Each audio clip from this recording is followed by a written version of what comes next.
California. Yeah. And where? I went to school in the States. In the US. Yeah. Okay. If you don't mind, can we ask how old? I'm 38.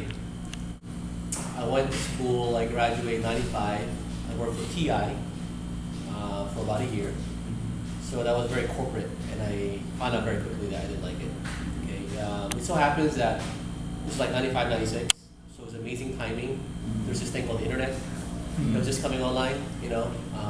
There was Yahoo, there was Netscape, just a few small big companies. And I was like, this TI corporate gig is not for me. Anyway, after a year I left, and I started my first startup. And I brought along my colleague at TI, so we pulled our money together, moved back to Philadelphia, which is where I went to school, Penn, and we got this fucked up apartment for like $300 a month. Wow. It was in a really bad neighborhood, and if you like actually walk towards our apartment and there are like ATM machines, you'll see like body traces, like people like that have died trying to withdraw money.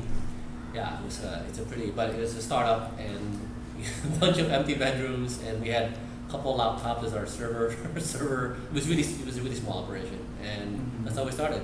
We started coding. I started building this sort of stock search engine, basically. So I think at that time, this is like 96. It was hard to find stock information online. You had to go to different places, and there was no Google, so it was really even harder. You had to use Alta Vista or Excite. Remember, if you guys remember Excite?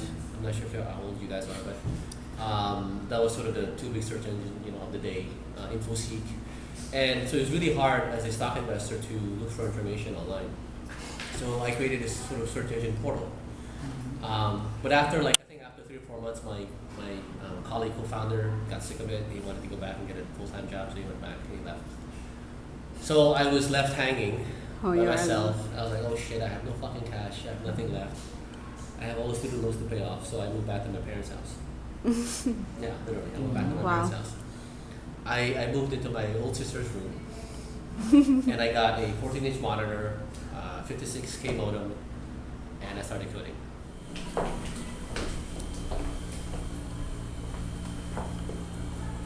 And so you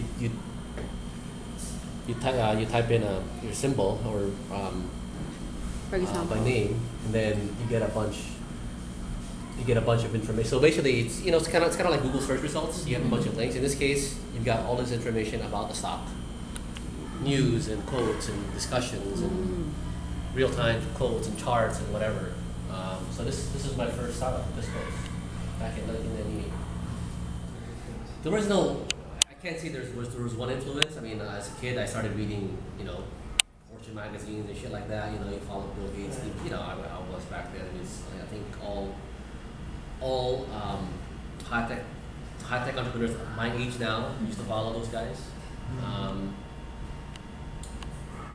It was more of I think I wanted to build something myself, for myself. The fact that large corporations really, it's very dogmatic, right? You had to come in and work at a certain time, and you work at a certain. It was very much it's a very lucky existence for me. Okay. And you only have one life to live, right? Yeah. Why waste it just making money? Yes. And moving, I don't get it, Gene. I think, money is great, but you can't carry it with you to your death. So you're more interested in your freedom. Yeah, freedom. It's not only just freedom. It's just you're able to create stuff, and you're able to make an impact on the world in your own little way. Okay. After I had left Stockmaster, I started my own company again. So I raised some local money, over $1 million, $1.3 million. We were building. Actually, it's funny. We were actually building Friendster, but we had no idea at the time that we were building Friendster. I think we called it 6bill.com. It was in 6 billion. So we were doing basically social networking already, but we didn't have a term for it. The problem was it was about 2-3 years ahead of its time. And the bad thing about the markets is that it doesn't matter if you're early or if you're too late. You have to be just right. Okay, so we were a little bit early. This is before Wikipedia, before YouTube, before Facebook, Friendster, all those guys. And we were building this social networking thing. And it didn't take off, obviously. You know, so I struggled on, I changed the plan, I changed ideas, and then I did that for 3.5 years. You know, I had hired a team, and then I had to let them go, and at the end it was only me again. For 3.5 years, I said, "Oh fuck, I can't. I have to shut this thing down." So I shut it down. There was nothing else. But you mentioned you were a graduate of Electrical. electrical. It's boring, man. So we were not interested in electrical circuits and shit. It's fucking boring. Yeah. Yeah, yuck. Okay. So you were not really interested in that. You're It interested. wasn't creative enough, dynamic enough. I'm sure if you wanted some EE guy, he'd say, "No, that's not true. It is dynamic. It is creative." Fine, whatever. Okay. From my point of view, it sucked. Yeah, that's it. And I like web stuff. You like that. Okay, I think. So when I pick an idea, it has to be big at first. But I think for me, the most important is to solve the problem that I have. And I think the reason why this is really important is because you become your own customer. And when you become your own first customer, you know exactly what features you want. Like if you go, okay, let's say I go into the fashion industry. I do something web fashion. Okay, I'll do a Groupon for, women's handbags, right? I don't know anything about women's handbags.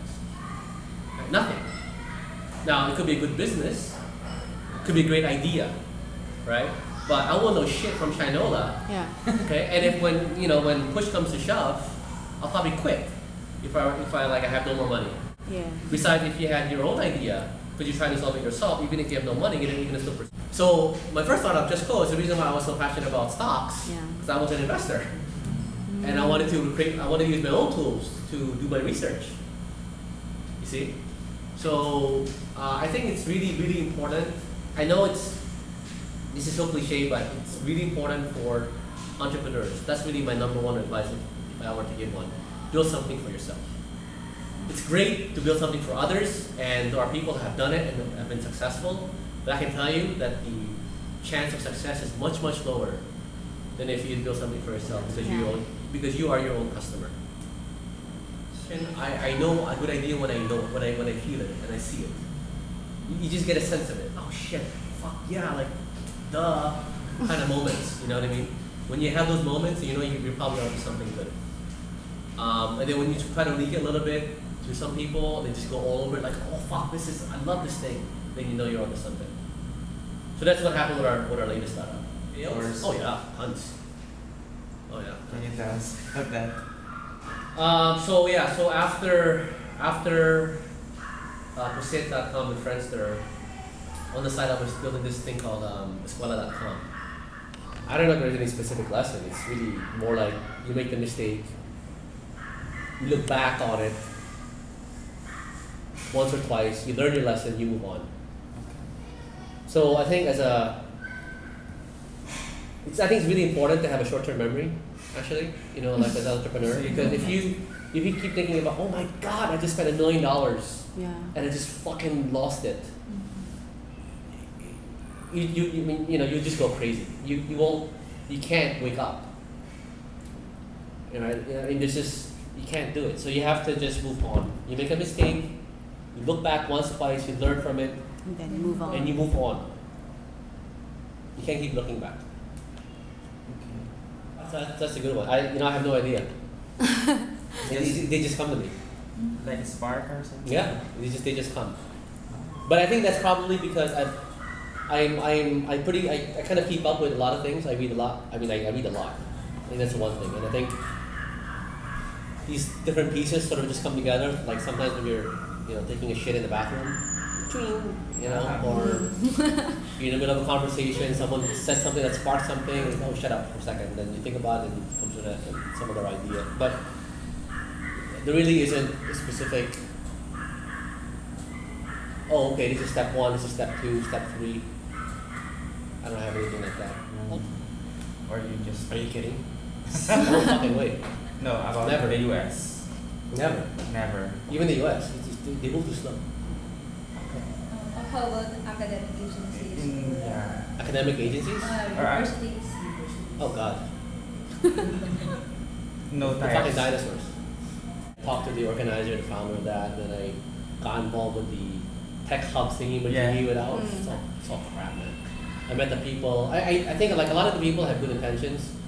I think I'm sure you guys know your vice what's his name again? Luis Sison. Well, you know, I mean he tries to help. I mean I know him, and I've been in meetings with him, with the head of the department of engineering, head of the department of computer science, and we sit around the table talking shit, right? And I understand what they're trying to do and trying to change and trying to get more kids into startups or whatever, but it's all the wrong approach. So I don't agree with how they. I mean, I get their intentions. They've got good intentions, okay, Yeah. but their approach is totally fucked up. It's the same old mindset. Business plan. Create a fucking 100-page business plan. Give me a 10-year forecast. It's all bullshit.